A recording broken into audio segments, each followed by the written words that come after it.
Welcome to the Taking the Lead podcast, where we empower people to be unstoppable. I'm Christina Hepner with my co-hosts Leslie Hoskins and Timothy Cuneo. We are already in the second month of the year, and I can't believe it. And Christmas is fast approaching. I had to pause for a second, like, what?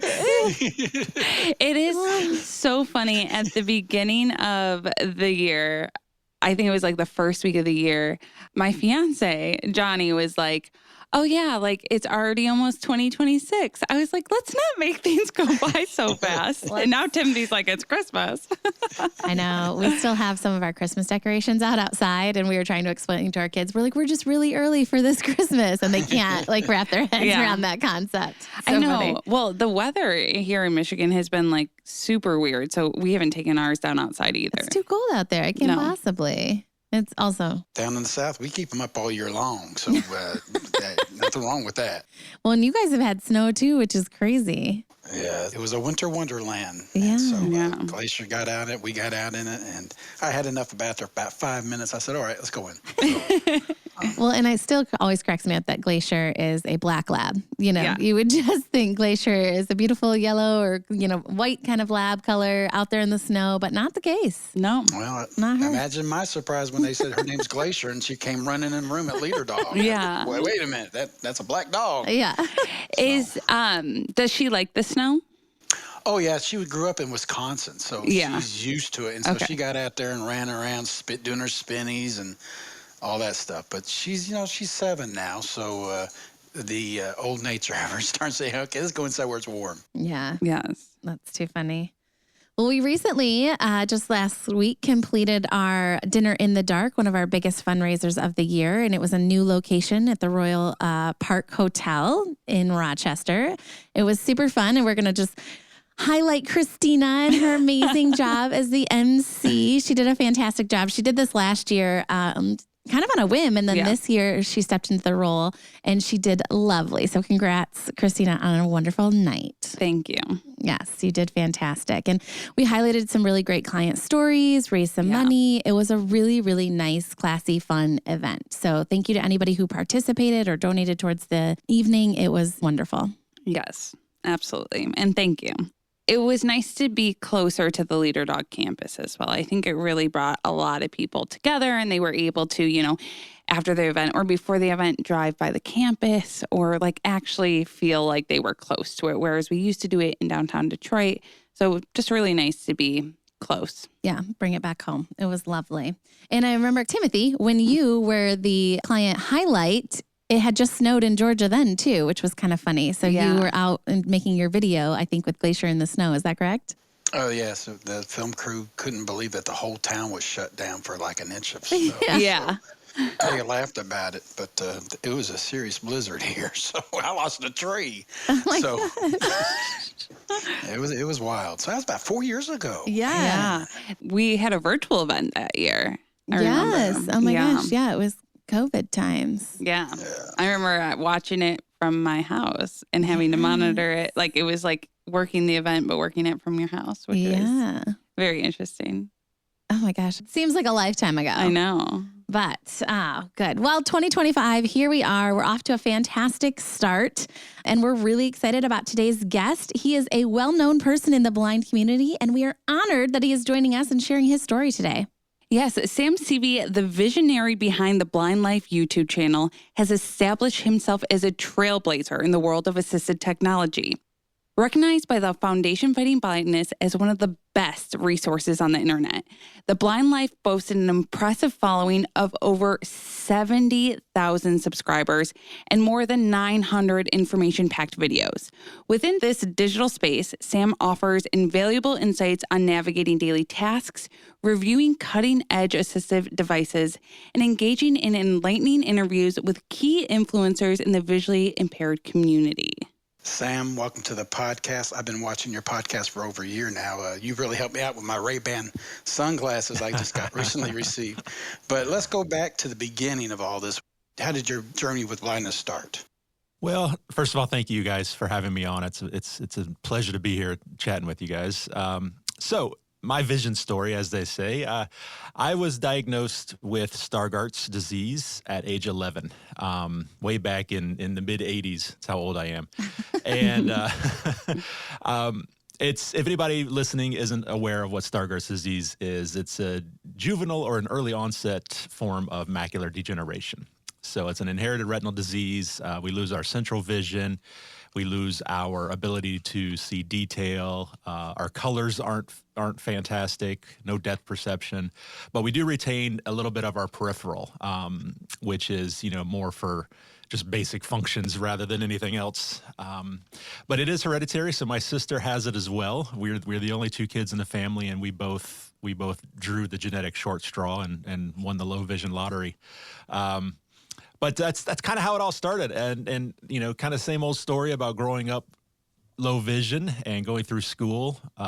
Went through public schools, private schools. I actually graduated from a school for the blind in North Carolina, where I'm originally from, and fantastic. That was my first experience with other blind kids like me, and that's kind of when I realized that I had finally found my people and decided that these are the kind of people that I wanted to hang out with for the rest of my life. That's awesome. So did you know at a young age that you wanted to kind of get into this space and help people similar to yourself? No, not really at a young age. Really, it started, well, my channel is kind of known as the Assistive Technology Channel, and that's what my background is in. I'm an AT, I run an AT program at a nonprofit, but really so I've been using assistive technology since I was a kid, really, with video magnification and all of that. But it wasn't until I actually got a job. It's very funny. A lot of people think this is hilarious, but I was a cake decorating instructor for Wilton. Oh my God. I know, right? Never So would I random. have guessed that was what you were going to say. That's fantastic. I know. So whenever you go to like Hobby Lobby or Michael's and you see that they offer those cake decorating classes, I taught those classes for a couple of years. Oh my gosh. Wow. And it was just something I wanted to. I've always been an artistic person. And I wanted a way to express myself. So I thought, one of these classes will be fun to take. And so I took one of the classes, and I graduated just like most people do. And whenever you graduate, though, you fill out this paper, and there's a little box on there that says, "Are you interested in becoming an instructor?" And I thought, yeah, what the heck? I'll check it. And sure enough, they called me a couple of months later and asked if I wanted to. And so I had to get some more training and became certified and taught the class for several years. But that was really the first experience I had with actually teaching somebody something, you know, and sitting down and working one-on-one with a quote unquote student, who most of my students at that time were older than me, but but I loved it. I really enjoyed it. I guess I ended up having a knack for it. And so when that just naturally transitioned over to assistive technology and teaching people about that. It is so crazy how one thing that is totally different atmosphere can help you find where you're meant to be and what you're meant to do. So I love that story because you never know what can be that thing that helps you get to that place you want to be. Yeah. And I have watched quite a few of your YouTube videos and absolutely love the way that you are teaching because you're really making it digestible. And that is so important for people. And so what are some of the things that you do to make sure that your content is accessible for everybody? Well, it's tricky. And that's one of the things, the questions I get quite often is people are like, you're on YouTube, which is a visual medium, and you're making content for the blind community. That doesn't quite add up. So you develop the skills of being very descriptive, audio describing everything you're doing. I talk about people, and I do presentations on creating content in the visually impaired community, and I talk to people about starting a YouTube or starting a TikTok and all this, and I talk about how, especially if you're doing some kind of tutorial, you can't just say, okay, and then you're going to click over here, and then we're going to click this, and then now we're going to go here. You can't do that because here is irrelevant to us. So you get very good about describing everything. You know, there's a blue box up here in the upper left corner. We're going to click on that. Now we're going to go down to the bottom right, and we're going to, or, you know, the charging port is in the bottom left corner of the display. You know, you get really good at describing these things. And it's fantastic. And so when you started in this space, right, you've been doing this for quite some time. What has been some of the biggest changes, or how have you grown and developed since you started? Well, technology is ever changing. Yes. Just so quickly, which is great for me. That's like job security. I've always got Yes. something to talk about. That's a really good point. Yeah.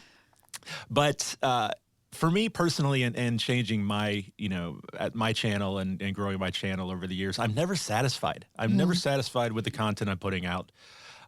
Even though, you know, people will always say, "Oh, it looks amazing. The image quality, you know, your setup is great, your presentation, you know, the B-roll shots, all of that." And I say, "Yeah, but it's from years of not being happy with my own content and saying, how can I fix it? How can I make it better?" And I think that maybe separates me a little bit from the pack and has helped me grow. Wow. So, Sam, let's say there's a product out there that you want to try. How's the process? Do they reach out to you, or you reach out to them? And how long do you use that technology before you do a review of it?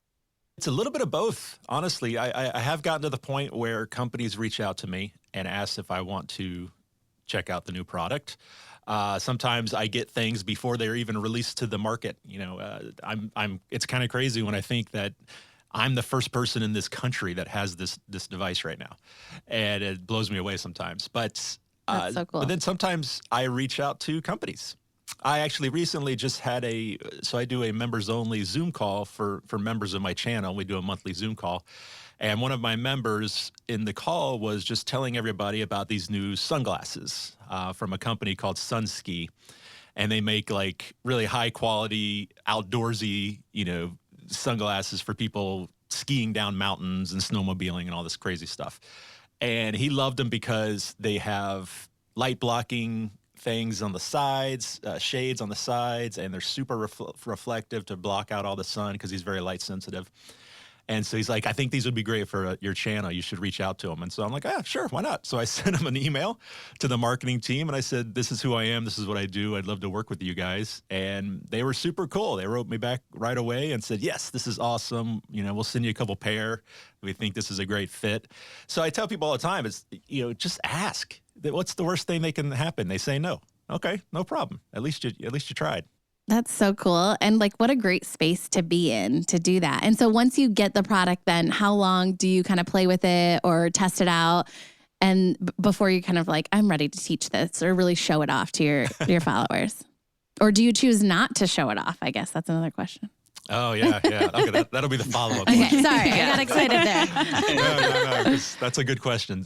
No, so it depends, honestly. A lot of these devices, especially, you know, like video magnifiers, things like that, I've used every single one on the market. I've tried them all. I train them in my office. I've got rows of CCTVs in my office. And they don't, you know, they're not much different one from another. So it's within just an hour or two, I've got a pretty good handle on how this device works and what it's bringing to the table as far as, you know, functionality for our community. And I can relay that to the audience.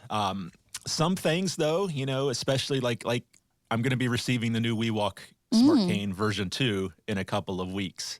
And I will definitely use that for several weeks, try it in a bunch of different situations, because that's a little bit more complicated of a device. Yeah. And you know, there's a little bit more at stake with a review for that kind of device.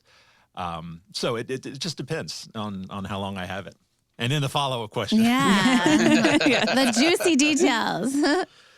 So my rule is that I only make content for the blind community. Yeah. And so I get emails all the time from companies, and these are just kind of mass blanket emails that they're sending out to tech reviewers.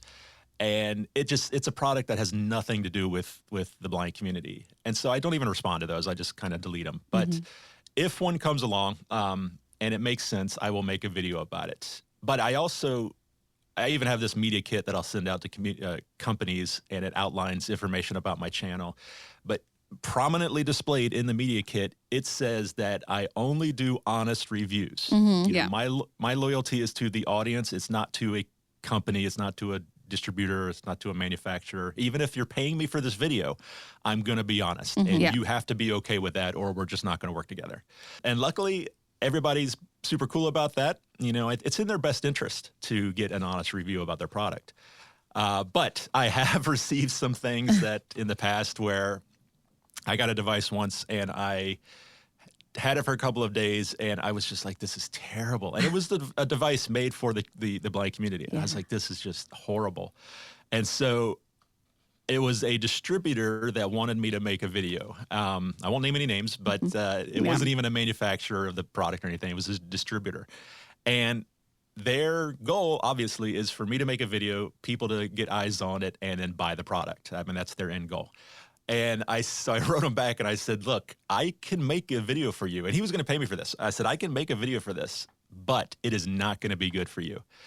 It is because this is terrible, and I'm just going to rip it apart for 20 minutes, and it's not going to be good. And I said, so I'll let you, I'll give you an opportunity to back out of this deal right now. And he said, thank you very much. It was a pleasure. Have a nice day. Yeah, but that's really kind of you to do that. Yeah. That's not my goal. I want to, nobody wants to watch a video where I'm just tearing something apart for 20 minutes, and I don't want to make that video. So, yeah. And I love that you stick to your mission of being informative, whether it is positive or negative, to help your community. That is so important. And I think that is good for people to know too. And it also helps them build their product better as well. So if there's something that you review that isn't working for you and your community, they can make that better and better for everyone who's going to be that consumer. Yeah, absolutely. Do you feel this is how kind of you've built your community, by building that trust and being super honest about the reviews that you're doing and the teaching that you're doing? Absolutely. Absolutely. I mean, it's at the end of the day, it's my reputation. This is YouTube and content creation. I teach, like I said, I run an AT program at a nonprofit, but I do that 2 days a week. The other 7 days a week is all content creation. And so this is my job, and I don't want to do anything to jeopardize that. I just had this conversation with a company the other day. They said, well, we just want to make sure you're going to do, they wanted to send out a product before we had any kind of contract signed or anything like that. And they were hesitant. And I said, look, your product's great, but it's not so wonderful that I'm going to jeopardize my reputation on and do something dishonest to you and your company.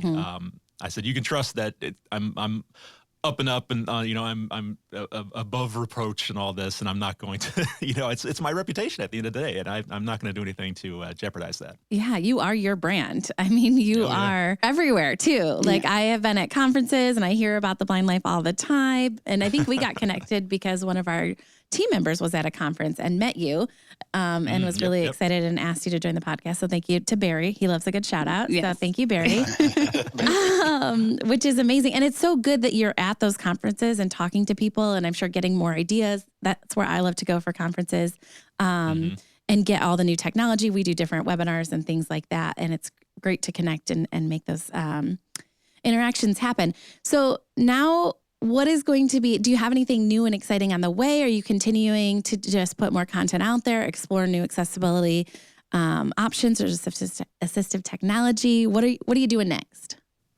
Yes, really all of the above. I travel a ton. Last year in 2024, I flew on 54 airplanes. Oh my wow. Man. Yeah. And so I do a lot of speaking engagements, presentations. I did 15 keynote presentations last year. Oh my gosh, that's huge. So, and it's all conferences, like you said. So I love getting out there and meeting people. I'm going to the ATIA conference at the end of this month. Nice. I'm going to be at the Stargart Summit in Boston next month. Okay. I'm going to be at CSUN also in March out in Anaheim. So I'm even going to a camp for blind kids in Colorado next month to help, like as a chaperone. Nice. Shout out to the XMO, Extreme Mobilities Camps. I love that. Yes, they are fantastic. It's a great organization, getting kids out there skiing and snowmobiling and stuff. So, anything I can do to help support them is fantastic. But, and then, as you said, just constantly putting out content, trying to showcase the newest, the latest, the greatest assistive technology on the market, but also keeping it simple too. And I get a lot of people talking about, you're making these videos about products that are way too expensive. I can never afford these things. But I also do like DIY videos. I released a video at the end of January that was about using your phone and an app, the Seeing AI app, to read subtitles in movies. If you don't want full-blown audio description, talking everything, saying everything out loud, you can set up your phone and it will just read the subtitles in like a foreign film. And simple, easy DIY solution to a problem that a lot of us experience. So I try to put out content for everybody. So, Sam, what's it like to be in collaboration with Apple and Sony and Google? It's kind of crazy. I think every now and then I take a step back and I'm like, this is a crazy life that I'm living. And over the last 10 years. And one thing though I've learned, we hear these names, Google, Amazon, Sony. I've been working with Johnson & Johnson, and you think that's incredible, and these amazing, huge companies. But then you gotta realize that I'm working with a tiny little team that is part of this big company. I'm not working with Apple. I'm working with a tiny little Apple accessibility team, which is still fantastic. But it's amazing. It's so cool. Some of the nicest and easiest people to work with. I've worked with tiny companies that were nightmares to work with, and then you work with these giant companies, and they're like, "Just do whatever you want to do. It's fantastic." And I'm like, "Dude, you guys are awesome." Yeah. That's incredible. And that they know you, that's huge. I feel like that's like you've made it, right? Like they're reaching out to you and wanting to collaborate. That's fantastic. Yes. Yeah. It's awesome. And I'm sure like the impact that you're making on those platforms for others, you're really making a difference because they're taking your knowledge and making tweaks to their own products, which is great. Well, that's like I said, it's what it's about. That's what the whole motto of the channel is about, is helping people live their best blind life. Yeah. Yeah. And I have to ask, you got into this space and, you told us your journey and how you got into it. But if somebody else is kind of looking to do sort of the same thing or looking to have their voice heard in this way, what advice might you give someone who's looking to start doing content? Well, the first thing I tell people is that you just have to start. That's the biggest hurdle that a lot of people run into is it kind of goes back to imposter syndrome. Well, I'm not good enough. Who's going to listen to me? Mm-hmm. But on YouTube, on Instagram, on TikTok, for the next week or so, right. Everybody has a voice. Everybody has a voice, and everybody's story can be heard, and everybody's journey can be heard. But you have to get started. And don't get hung up on, well, I don't have the right camera, I don't have the nice lighting, all of that. I've got videos on how to start creating content with low vision and how to set up your phone in front of a window. And that could be, get a really great shot that way. It's just so don't fixate on that kind of stuff. You have to start. I once heard a quote where they said, you don't have to be great to start, but you do have to start in order to be great. And it's so true. It's so true. Start putting stuff out there. It's going to be terrible at first. Nobody's going to listen to it. Nobody's going to watch it. That's the way it is for everybody. I've been on YouTube for 11 years now, and I tell people you can skip the first 2 years of my YouTube journey because it was terrible. That was all terrible. It's not good information. That's just the way it is. But you gotta get the ball rolling and start putting stuff out there, and eventually it will grow into something amazing. I love that. I think that's a fantastic quote, and just an overall for everything in your life, you just have to start. And that is the hardest thing to do. I think about that all the time, trying to write an article or something, and it's a blank document. It's like, oh my gosh. But once you start, you can do it, So that's fantastic. Thank you so much, Sam, for being here. Please let everybody know, where can they find you? Well, I am very easy to find. If you just Google The Blind Life, you will find all of my stuff. But you can check out my website, theblindlife.net, N-E-T. And of course, on YouTube, The Blind Life, on Instagram, The Blind Life, on TikTok, The Blind Life, The Blind Life podcast, available on all your major podcast platforms. So yeah, I'm pretty much everywhere. Thank you so much for joining us today. And we know you are very, very busy. And so we certainly appreciate your time. Oh, my pleasure. Thank you, guys. Yes, thank you. And thank you so much for listening to the Taking the Lead podcast. I'm Leslie Hoskins with hosts Timothy Cunio and Christina Hepner. We hope you enjoyed learning about Sam and the blind life. Please join us next time as we continue to dive into the world of blindness. Yes, and if you'd like to learn more about applying to our free services at LeaderDog, you can head to leaderdog.org. Or again, if you want to learn more about Sam, you can head to theblindlife.net and find all of his channels and information there. Or for us, if you want to learn more about our services, you can also call us at 888-777-5332. Don't forget, you can reach us at takingthelead@leaderdog.org with any questions or ideas. If you like today's podcast, make sure to hit subscribe and check us out wherever podcasts stream.